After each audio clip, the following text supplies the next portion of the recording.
Throughout my career, I have met quite a few horses that didn't like men. But what I find most interesting is, in all my years of being in the horse world, all the people and all the horses I've been around, I never met a horse that didn't like women. Could it be that some horses have a characteristic flaw, and they are just female chauvinistic? Well, I don't think so, and I'll explain why.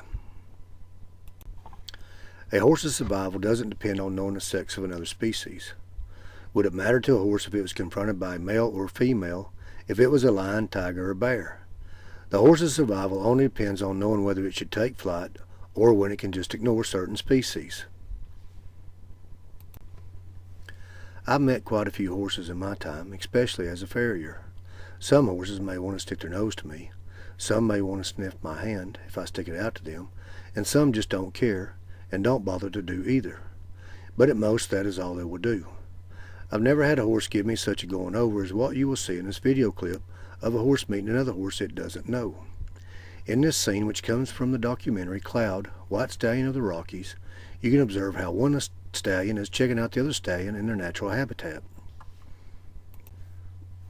Even we have to do something similar in order to tell whether a horse we don't know is male or female, except that we use our sense of sight, and this horse seems to be using more of its sense of smell to determine what the other horse is. But when we can no longer use our sense of sight, we may need to use other options. Now, I'm not recommending using Crocodile Dundee's method, but that is one way we can use our power of reasoning.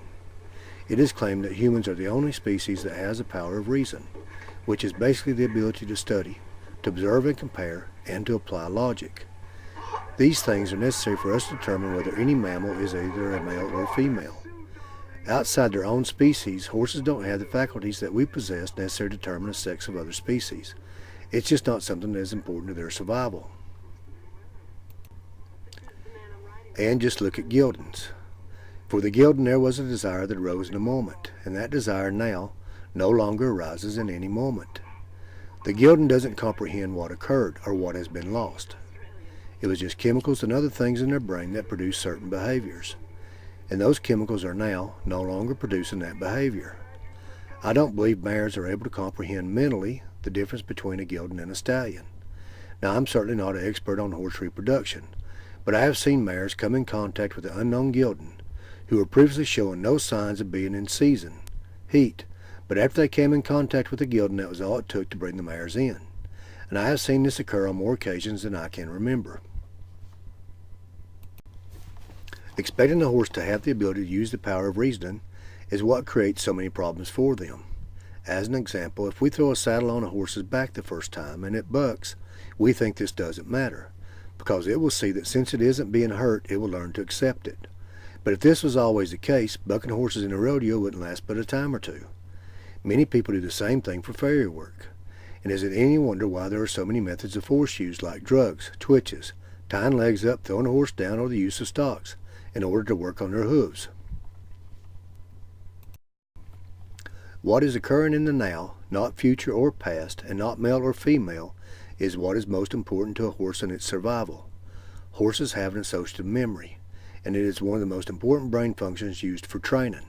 But that memory is only trained or triggered in the moment, not in the past or in the future. To create an associative memory, it has to be created by what is occurring in the moment, the now. And with the same continued repeated impetus, a pattern of predictable behavior is instilled. It doesn't even matter whether it is good or bad, right or wrong from our perspective. Horses don't know the difference. It is just a matter of how they are being handled by male or female, white or black, purple or green, alien or human. What matters to the horse is what is happening in each individual moments it spends with humans.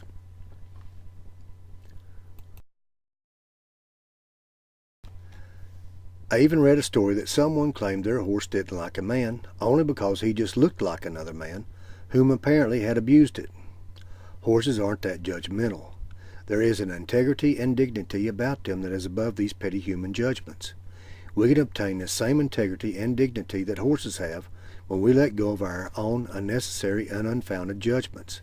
And this can help us with the things we are doing with horses, by allowing us to bring clear understandings to them. This helps us to be more effective in the moments when we are with our horse. These things may be more fully understood in the ebook, the revolutionary approach to training horses for the farrier using the herd wisdom. It contains the first steps of training any horse should get, and it's especially important for horses to accept farrier work without bringing the world of the battle to them with methods of force. If things are as I have suggested in this video, there still must be something to this phenomenon, because it can be somewhat common for people to think their horse doesn't like men. So there must be some reality to it. In another video, I'll address what may be behind this occurrence. In the meantime, I'd like to hear your opinion, or maybe you've personally had this experience. So feel free to leave your thoughts, and I'll discuss the best of them in the next video.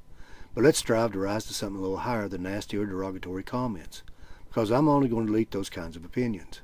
There's enough negative stuff on the internet, TV, and radio, and I'd rather not add to it. You can also be supportive of beneficial, non-demeaning dialogue by giving them a thumbs up. I have other videos I want to make, so I'm going to let this video float around a little while. You may want to subscribe so you don't miss the upcoming video about this important issue that we can all learn and benefit from. And don't worry, I'll title the future video in a way that you'll be sure to recognize it.